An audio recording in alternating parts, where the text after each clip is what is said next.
You forget people's names instantly. Someone introduces themselves. You shake their hand. 5 seconds later, you've already forgotten their name. This happens constantly. You remember faces. You remember conversations. You remember what they said. But the name is just gone. People think this means you don't care, that you're not paying attention, that you're rude. But forgetting names is actually linked to higher intelligence. Here's why. Your brain has limited working memory. That's the mental space where you hold information temporarily. Smart brains fill that space fast. When you meet someone, your brain is processing multiple things at once. Their facial features, their body language, their tone of voice, the context of where you met them, what they're saying, how they're saying it, their emotional state. All of this is happening simultaneously. The name is just one small piece of data competing with dozens of other pieces, and your brain prioritizes the complex information over the simple label. Research from the University of Toronto shows that people with better cognitive abilities actually have worse name recall because their brains are processing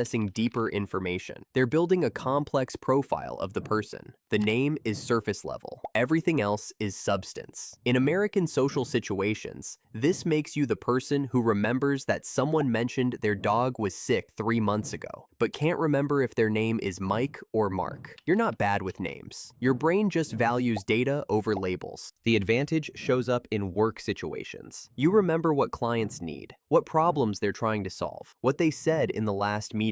You just can't remember if they're Robert or Richard. But which matters more, knowing their name or knowing their business? Smart people remember substance. Names are just tags. Your brain decided long ago that tags aren't worth the storage space. It would rather remember the conversation you had about their daughter's college applications. That's useful information. Their name you can ask again. The conversation you can't recreate. Studies show that people who forget names but remember conversations have higher fluid intelligence. That's the ability to solve new problems, to think abstractly, to make connections. Your brain isn't broken. It's optimized for what actually matters, and names don't actually matter as much as people pretend they do. You prefer being alone at parties. You're at a party. Everyone's talking, laughing, having a great time, and you're in the corner on your phone, or petting the dog, or looking at the bookshelf. People think you're antisocial, awkward, boring. They wonder why you even came. But preferring solitude in social settings is strongly correlated with intelligence. Multiple studies confirm this. The British Journal of Psychology tracked 15,000 people and found that highly intelligent people get less life satisfaction from socializing. It's not that they can't socialize, they just don't need it the same way. Here's the science. Social interaction provides stimulation. For most people, that stimulation is necessary. Their brains need external input to feel engaged. Smart brains generate their own stimulation. They're constantly thinking, making connections, solving problems, creating ideas. They don't need external noise to feel occupied. In fact, external noise often interrupts their internal processing. At American parties, while everyone else is getting energy from conversation, you're getting drained. Because your brain is already running at full capacity. Adding social demands on top of that is exhausting. You're not avoiding people because you don't like them. You're protecting your cognitive resources. The advantage is focus. While others need people around to feel motivated, you can work alone for hours. You can think deeply without external validation. You can develop ideas in solitude that would never form in noise. American culture celebrates extroversion, the person working the room, making connections, being seen. But most major innovations come from people who spend hours alone thinking. Your preference for solitude isn't a social deficit, it's cognitive independence. You don't need the crowd to feel real. Your thoughts are enough. Research from Carroll University shows that people with higher IQs spend more time alone and report being happier when they do. They're not lonely, they're thinking. And thinking requires space that social interaction eliminates. You already figured this out. Everyone else is still trying to learn it. You laugh at dark humor. Someone makes a joke about death, tragedy, disaster, something objectively dark. Everyone else looks uncomfortable. You laugh. People think you're messed up, insensitive, weird. But appreciation of dark humor is directly linked to higher intelligence. Researchers at the Medical University of Vienna tested this. They showed people dark humor cartoons, then measured their IQ and emotional stability. People who found dark humor funny scored higher on both intelligence and emotional control. Here's why. Dark humor requires multiple cognitive steps happening fast. First, you recognize the taboo subject. Second, you identify the unexpected twist. Third, you emotionally detach enough to find it funny instead of disturbing. This is complex processing. It demands quick thinking, emotional regulation, and the ability to reframe negative content. Most people get stuck at step 1. They see the dark subject and can't move past their emotional reaction. Smart brains don't get stuck. They process the emotion and simultaneously find the humor. In American culture, dark humor is everywhere. Stand-up comedy, TV shows, memes. The people who get it and the people who don't are separated by cognitive ability. The advantage is emotional resilience. If you can laugh at dark things, you can handle difficult situations. You don't fall apart when things go wrong. You reframe. You find the absurdity. You cope through humor instead of panic. Research shows people who appreciate dark humor have lower levels of aggression and better mood regulation. They're not suppressing emotions. They're processing them differently. At American workplaces, you're the person who stays calm in crisis, who can make a joke when everything's falling apart, who helps others relax when tension is high. This isn't you being inappropriate. It's your brain using humor as a sophisticated coping mechanism. Dark humor is cognitive jujitsu.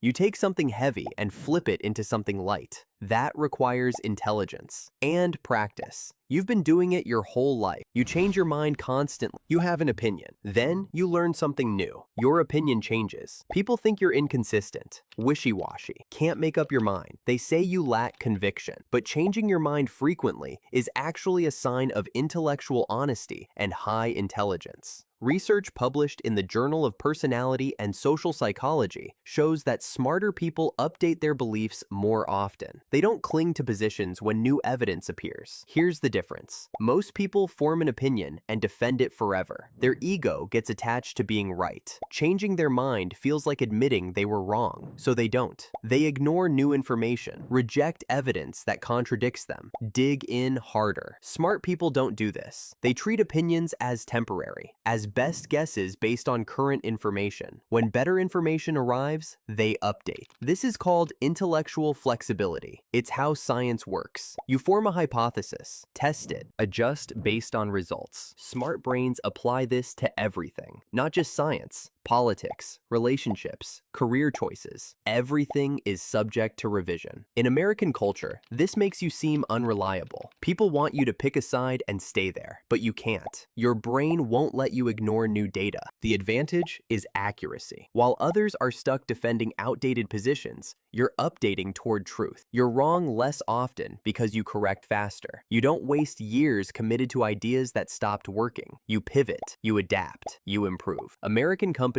desperately need this. The ability to change direction when the market shifts, to abandon strategies that aren't working, to update based on feedback. Most people can't do this. Their ego blocks it. You can, because your intelligence separates your identity from your opinions. You're not your beliefs. You're the person evaluating beliefs. That psychological distance lets you change without feeling threatened. Studies show this correlates with lower dogmatism and higher openness to experience. You're not indecisive. You're responsive to reality. You're terrible at small talk. Someone asks how you're doing. You don't know what to say. Fine seems boring. But the real answer is too complicated. So you just say fine anyway. Then, awkward silence. You hate small talk, weather, weekend plans, generic observations about nothing. It feels like torture. People think you're socially awkward, that you can't hold a conversation. But hatred of small talk is common among highly intelligent people. Here's why. Small talk serves a social function. It establishes basic connection, fills silence, signals friendliness, but it carries zero information. Smart brains are information-seeking machines. They crave substance, new data, novel ideas, complex problems. Small talk provides none of this. It's the verbal equivalent of empty calories. Your brain rejects it the same way your body rejects food with no nutrients. Research from the University of Arizona found that people who engage in more substantive conversations report higher well-being, and people with higher intelligence naturally gravitate towards substantive conversation. They skip small talk when possible. In American social settings, this makes you seem cold,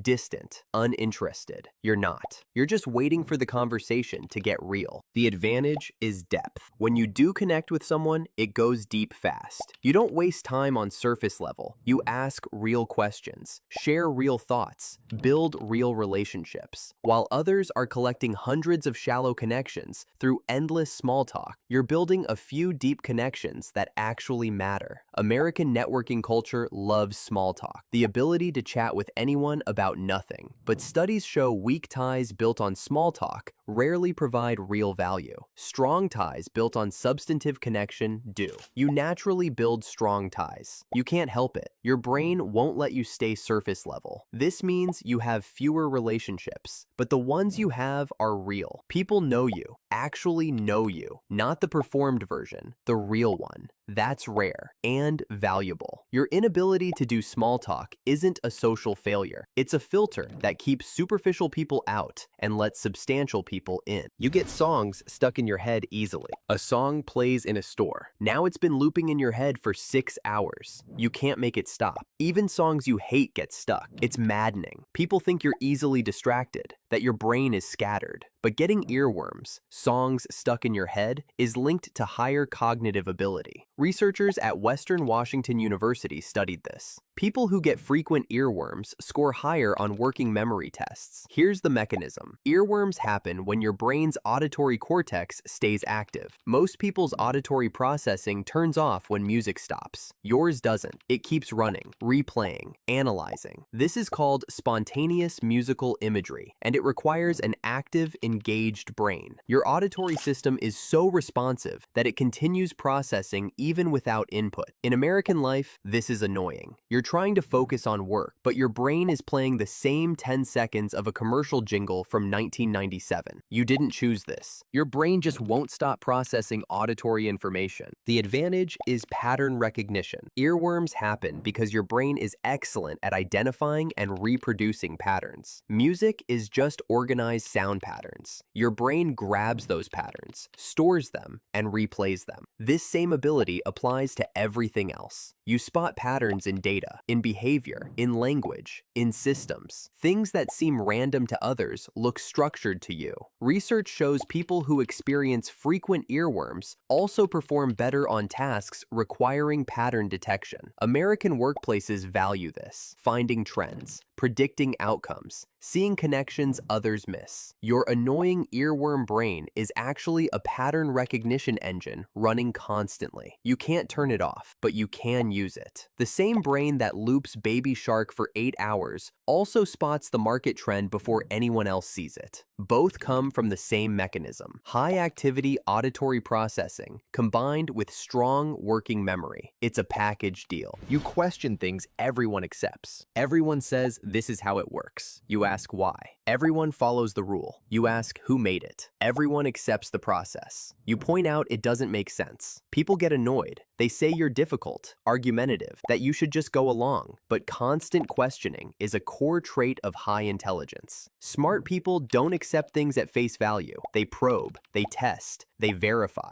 Research consistently shows higher intelligence correlates with skepticism, with questioning authority, with challenging assumptions. Here's why. Intelligent brains are built to find flaws, to spot inconsistencies, to identify better solutions. When you're told this is the way, your brain automatically scans for problems. Is this actually the best way, or just the current way? Is this based on logic, or just tradition? Your brain can't stop asking these questions. It's compulsive. In American culture, this makes you unpopular. Schools want students who follow instructions. Jobs want employees who execute without questioning. Society wants citizens who accept norms. You can't do any of this comfortably. Your brain rebels. The advantage is innovation. Every major advancement came from someone questioning what everyone accepted. Why do we do it this way? What if we tried something else? What if the conventional wisdom is wrong? American history is full of these people. The ones who questioned slavery when everyone accepted it, who questioned flight when everyone said it was impossible, who questioned segregation when everyone said it was just how things are. Your constant questioning is annoying to people invested in the current system, but it's essential essential for progress. Research shows that societies with higher average intelligence have more innovation, more patents, more scientific advances, because more people are questioning, more brains are refusing to accept the status quo. You're one of those brains. You can't help but question. It's not a choice. It's how your intelligence expresses itself. And while it makes you difficult, it also makes you valuable. Someone has to question. Someone has to poke holes. Someone has to ask why.